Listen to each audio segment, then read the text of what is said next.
So it was our second day at Chittagong. আমরা সকালবেলা complimentary breakfast করলাম। ব্রেকফাস্ট করেই আমরা রওনা হয়ে গেলাম কক্সবাজারের উদ্দেশ্যে। আমাদের ইচ্ছা ছিল চট্টগ্রামটা আবারও ঘুরবো এবং পাহাড়ের সামনে গিয়ে সামনে থেকে ছবি তুলব। এটা ছিল চিটাগং গেট। তো আমরা আসলে সেদিন বেশি ঘোরাঘুরি করে ফেলেছিলাম। ঘুরতে ঘুরতে এমন একটা সমস্যায় পড়ে গিয়েছিলাম যে আমাদের নেভিগেশনে আসলে যেই ওয়েটা দেখাচ্ছিল সেটা ছিল যে টানেল দিয়ে আমাদেরকে যেতে বলছিল, কিন্তু আমরা আসলে টানেল দিয়ে তো যেতে পারবো না, কারণ বাইকে তো যেতে দেয় না টানেলে।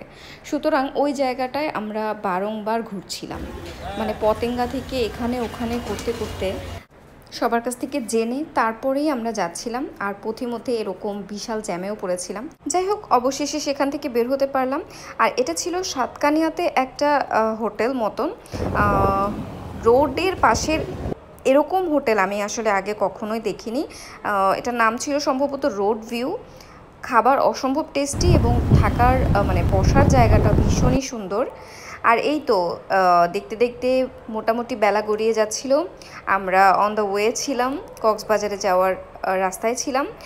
আর এরকমভাবে সূর্যের অস্তমিত হওয়ার দৃশ্যগুলো দেখছিলাম।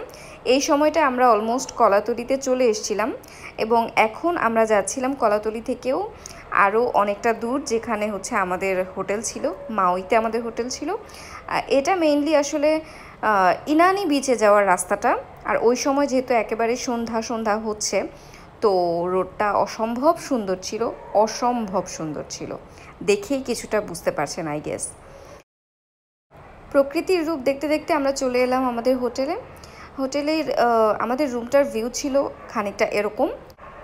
তারপর আমরা চলে গিয়েছিলাম ডিনার করতে। আমরা গিয়েছিলাম সান ডান্সার ক্যাফেতে, সেখানে ক্র্যাব, রাইস এগুলো খেয়ে ডিনার শেষ করলাম।